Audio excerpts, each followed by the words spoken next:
Adivinha quem tá aqui? Sou eu, abestado. Achou que ia ficar livre, né? Então, oi, beleza? Ó, fizemos revisão da frente A, da frente C, da frente E, uma revisão específica sobre eletroquímica. Ficou faltando falar um pouquinho da B, da frente B, da frente D, que envolvem os cálculos. Então, tem algumas questões daquela apostila revisional que vocês têm, mas aí eu não queria deixar isso, né, perdido, já que fizemos praticamente a revisão de tudo. Então, se você quiser, junta esse ao material dos outros vídeos. Aproveite um momento para você rever todas essas aulas, tá? E eu acho bacana, não acho ruim não, tá? Lembrar da gente aí nas férias, tá bom? Vou compartilhar a tela aqui para a gente poder discutir, tá bom? E vou parar meu vídeo para que não fique aquela coisa, né, robotizada que nos perturbou diversas vezes durante o ano. Então a gente está aí na frente B e na frente D, não dá para resolver tudo, mas algumas coisas a gente pode discutir aqui neste momento, tá bom? Então, bora aqui. A primeira questão, ela está aí na frente B, página 195, a questão de número 1 do Enem. Se é do Enem, vamos direto para o comando. Com base nas informações no texto, então precisamos ler o texto e ver que informações são essas. Eu preciso descobrir a quantidade máxima recomendada de aspartame em mol que uma pessoa de 70 kg pode ingerir por dia. É mais próxima de. Nossa, Reginaldo, quanto comando. Nada assustador, tá? O mais próximo de é ótimo, porque você não precisa fazer o cálculo exato. Você pode fazer um cálculo aproximado. E muitas das questões que envolvem conta permitem isto, tá? Então a gente precisa tirar algumas informações do texto. O texto fala do aspartame, que é um adoçante, que tem um potencial de adoçar muito maior do que o do açúcar, por isso que a gente bota gotinhas, não é? É muito usado na indústria que faz produtos diet, né, para substituição do açúcar. Né? E ele me deu um valor energético que corresponde a 4 calorias por grama.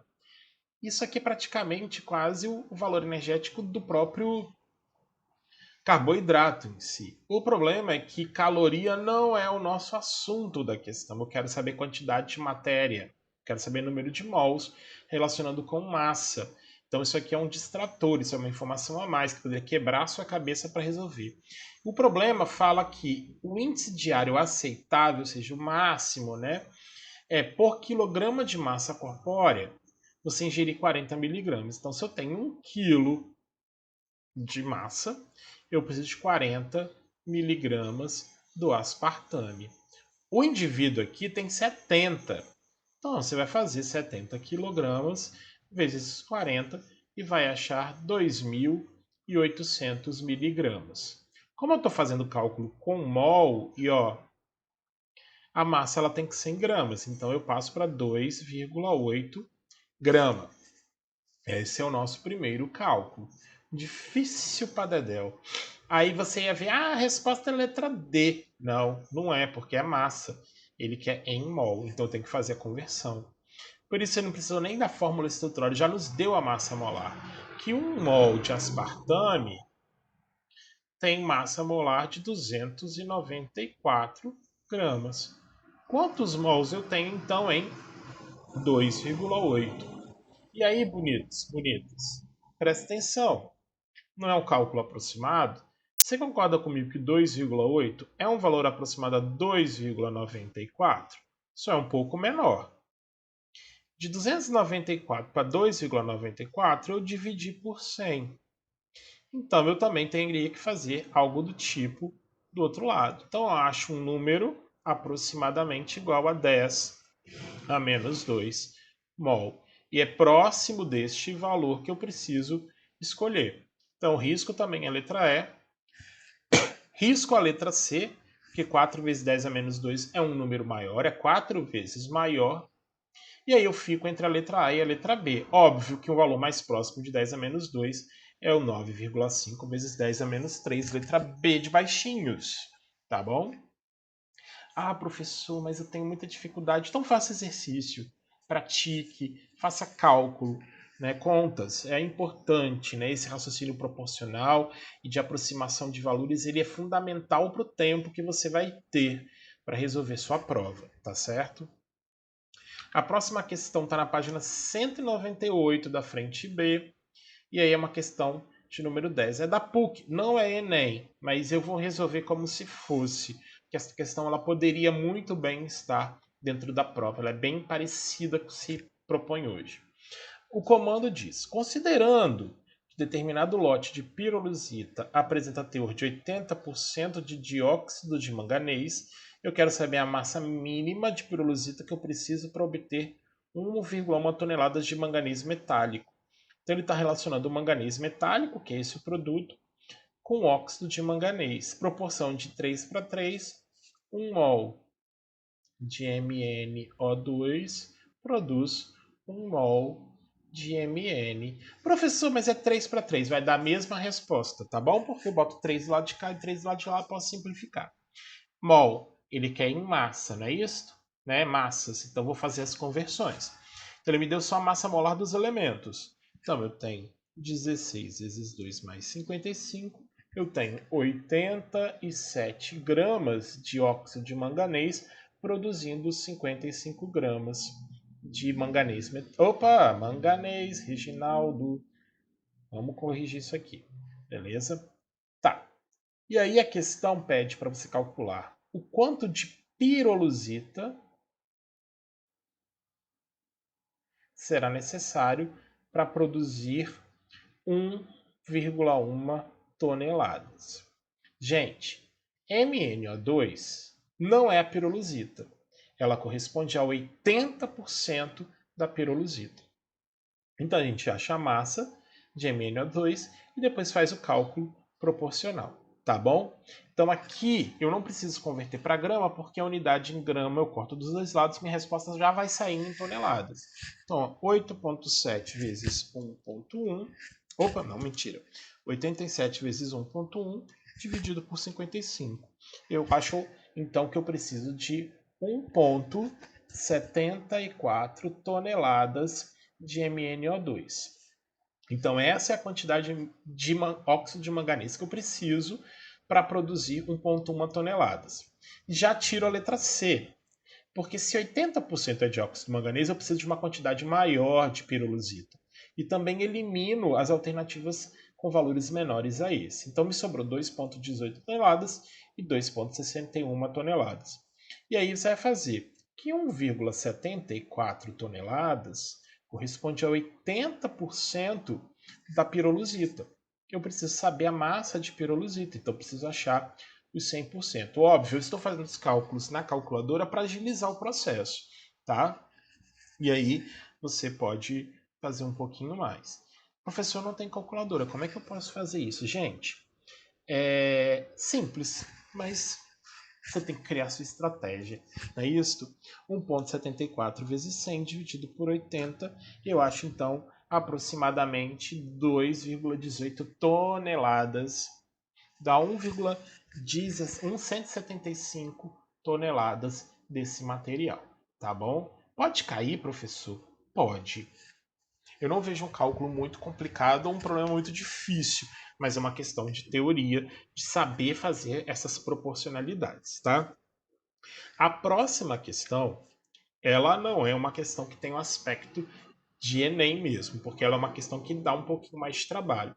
Mas eu fiz questão de colocar ela nesse vídeo para que a gente pudesse lembrar algumas questões quanto à termoquímica, principalmente no que corresponde à lei de Hess, né? A lei de Hess, eu não vou falar e enunciar ela correta, bonitinha do jeito que se trata, mas ela diz o seguinte: qualquer tipo de processo químico, ele pode acontecer de forma direta, tipo reagentes formando produto, ou elas podem acontecer em várias etapas, igual as reações bioquímicas, as reações metabólicas, que são extensas, né? Tem vários processos, várias enzimas. Só que independente disso, a nossa entalpia, o nosso ΔH de uma reação, ela depende simplesmente do estado inicial e do estado final. Os intermediários, que são aquelas substâncias que são produzidas em uma etapa e consumidas em outra, elas não interferem no processo. Então eu posso considerar que uma reação ela acontece de forma direta ou por etapas. O ΔH vai ser sempre o mesmo. Você pode somar os ΔHs de todas as etapas que eu vou achar o ΔH da reação direta, correto? E é isso que a gente vai fazer. Aqui a questão, ele quer que você calcule o ΔH, né, a energia que vai ser liberada, se eu queimar 312 gramas de benzeno. A reação direta, ela aparece aqui, em uma única etapa, ela já está aqui. E este vai ser o parâmetro para a gente chegar a partir das reações que foram dadas. O bom é que para o ensino médio, o que eles já vão te dar as reações necessárias, as mínimas reações. Então a gente vai utilizar elas e manuseá-las da forma que convier. Então você vai procurar as substâncias, né? Quem são os reagentes e quem são os produtos nas etapas. O oxigênio você não vai precisar se preocupar, tá? Porque ele aparece em mais de uma etapa, então a gente acerta isso tranquilamente. Então, olha, o benzeno, que é o C6H6, ele está na segunda reação aqui. Então, só que aqui ele está como reagente e aqui ele está como produto. Eu vou inverter porque as quantidades são as mesmas, então fica C6H6 produzindo 6 carbonos mais 3H2. Como eu inverti a reação, esta reação de síntese do benzeno, que era endotérmica, passa a ser uma reação exotérmica. Então é só você inverter o sinal. Então, menos 49 kJ. Resolvi o problema do benzeno, vamos então para o gás carbônico. Eu tenho a formação de gás carbônico na terceira reação, só que eu tenho a formação de 1 mol e eu preciso de 6. Então eu multiplico a reação por 6. Então 6 carbonos mais 6 O2, produzindo 6 CO2. Como o ΔH depende da quantidade de matéria, eu preciso multiplicar por 6 também. Então fica 6 vezes 393,5. E a gente acha o valor de menos 2.361 kJ. A última etapa, então, é a síntese da água. No mesmo raciocínio anterior, eu preciso formar 3 águas e a equação forma só uma. Então, eu multiplico por 3. Então, fica 3H2 mais 1,5 O2, produzindo 3H2O. E faço o mesmo para a entalpia. 3 vezes 285,8, eu acho um valor de menos 857,4 kJ. Somo. Carbono é intermediário, então ele foi produzido numa etapa e consumido na outra. O hidrogênio também. O oxigênio não, então você soma eles nos mesmos lados. Então eu fico com C6H6 mais 7,5 mol de O2, que é 15 dividido por 2, produzindo 6 CO2 mais 3H2O. Pronto, cheguei na equação que eu queria. Então o ΔH é só se somar todos esses valores. Mais 2.361 mais 49. A gente acha então menos 3.267,4 kJ. Só que isso é para 1 mol de benzeno e ele quer para 312. Então, calculando a massa molar do benzeno, eu tenho 12 vezes 6 mais 6, 78 gramas, que liberam 3.267,4 kJ. Se eu queimar 312 gramas, qual será o valor? Bom, mas a massa aumentou, então a minha quantidade tem que ser maior do que 3.267. Então eu não posso ter a letra A como opção. 78 para 312 é 4 vezes maior. Então eu faço 4 vezes 3.267,4. E aí eu acho 13.069,6 como opção para esta questão, tá? Como eu disse, é uma questão que tem muitos procedimentos teóricos e muito cálculo, o que não corresponde muito às propostas do Enem de hoje em dia, mas é uma importância aqui da gente relembrar um pouquinho sobre a lei de Hess e esses aspectos termoquímicos. Lembre-se, combustão completa significa dizer que a reação exotérmica e o composto orgânico reage com o oxigênio, produzindo gás carbônico e água, tá? Indo para frente, eu tenho uma questão de eletroquímica, de novo, o FMG. Essa questão não tem nada a ver com questões de Enem mesmo, mas eu fiz questão de colocar por causa de alguns aspectos. Né? Aqui a gente tem algumas informações e eu quero marcar a alternativa incorreta. Já vou adiantar que a resposta é a letra D, mas eu vou explicar e discutir com vocês aqui. Tá? Eu estou mostrando aqui falando de bateria de carro. Lembra que bateria é uma célula eletroquímica, é um gerador de energia a partir de uma reação química num processo espontâneo.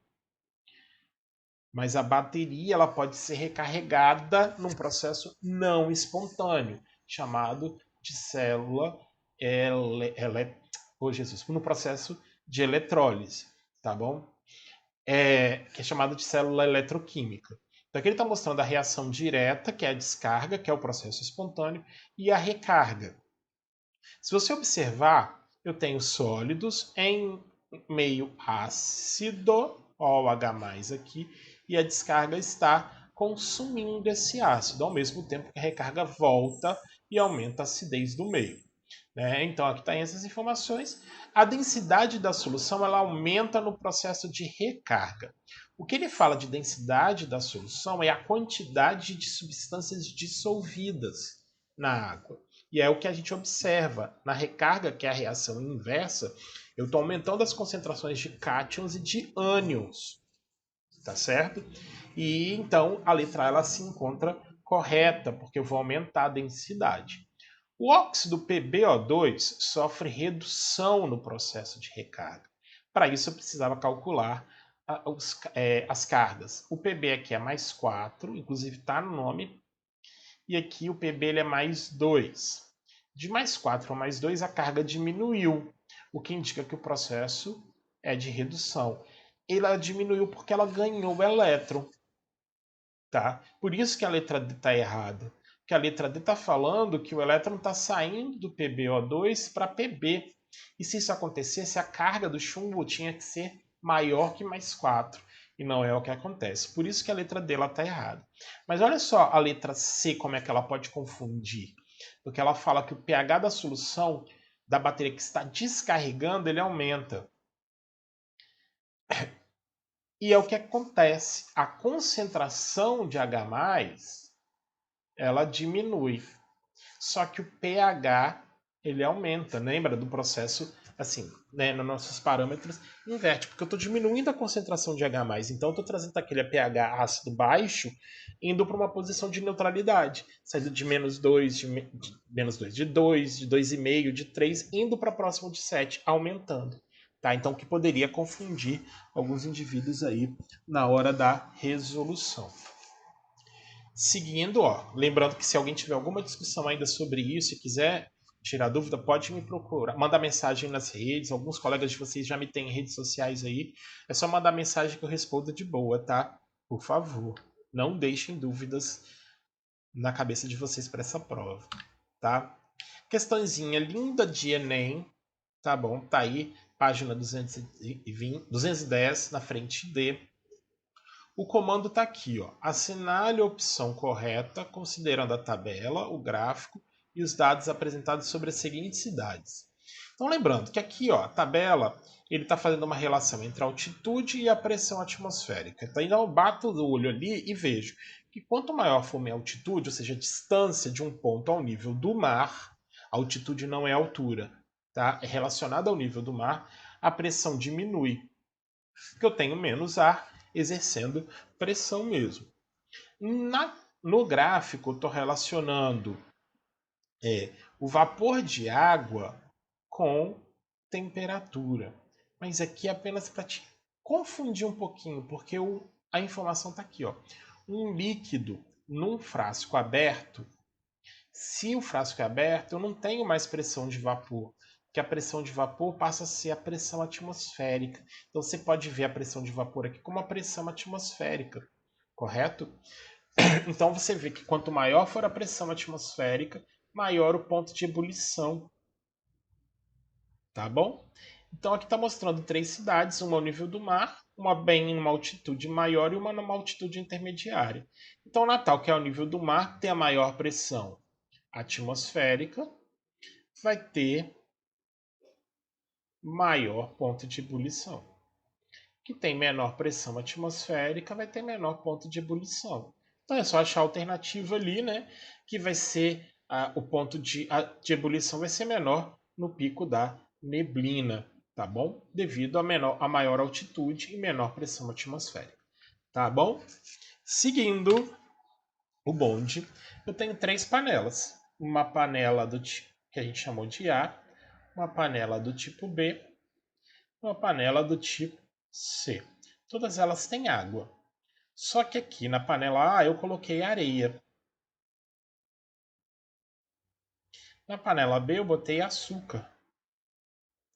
E na panela C eu não coloquei nada.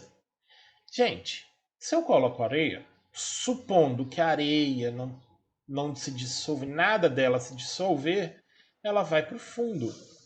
Eu vou formar uma mistura heterogênea, um sistema bifásico. Ao contrário do açúcar, que se dissolve, eu produzo uma solução. E aqui está o X da questão. Por quê? Porque você sabe que quando você dissolve qualquer substância em água, você altera as propriedades coligativas dela.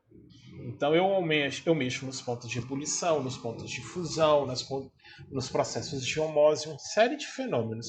E é isso que você vai avaliar nessa questão aqui, tá? Na afirmação 1, diz que as 3 panelas com seus líquidos em ebulição apresentam a mesma temperatura. Isso é um erro, correto? Então você pode eliminar a letra A e a letra D. Na alternativa 2, diz que na panela A e na panela C a ebulição ocorrerá da mesma temperatura. Supondo que nada da areia se dissolva, isso está correto. Correto? Então a 2 está correta. A gente precisa avaliar a terceira afirmativa ainda para ver se está correta. Que diz que a solução de sacarose que está na panela B entrará em ebulição em temperaturas maiores que os líquidos da panela A e C. Isso está correto. Né? Eu aumento as interações entre a água, né, por causa da presença do açúcar, então eu preciso de mais energia para fazer com que a água perca essas interações e evapore. Então você fornece mais energia, então o ponto de ebulição aumenta. Então lembre-se disso, isso é legal. A questão da solidificação também. Né? Se você tem uma solução de água com açúcar, o ponto de fusão diminui, porque você tem muita interação entre a água e o açúcar. Você diminui mais ainda a energia presente ali da agitação para permitir esta aproximação. Tá? Estamos terminando, hein? Estamos terminando. Óbvio que essa frente B e D tem muito mais questões. Então, tente resolver. Veja lá o gabarito. Tendo dúvidas, pode me perguntar, pode mandar foto. Não tem problema em incomodar. Se eu demorar para responder, eu posso estar fazendo alguma coisinha ali, mas não se. Eu vou responder sem problema, tá bom? E essa última questão ela é uma questão bem polêmica. Porque quando eu expliquei para vocês sobre a constante de equilíbrio, eu falei que diversos fatores influenciam e podem fazer com que a constante sofra, que o equilíbrio sofra alterações. Mas a constante, por ser constante, ela não muda. Só que a temperatura, ela influencia na constante de equilíbrio, sim. Então, ela é uma grandeza, mesmo que em equilíbrio, que depende da temperatura. Então, eu possuo valores diferentes de constantes, dependendo da temperatura do sistema. É óbvio que a gente não calcula isso para provar quanto interfere, ou qual é a relação, né, que eu tenho proporcional ou inversamente proporcional. Mas a gente consegue tirar algumas informações. Inclusive, saber se a equação química ela é exotérmica ou endotérmica. Então, olha só. Na número 11 diz assim, que as reações representadas a seguir foram estudadas em diversas temperaturas. Olha, eu tenho a reação de síntese da amônia e estou observando um aumento da temperatura. A constante de equilíbrio ela não está aumentando, ela está diminuindo. O que é a constante mesmo?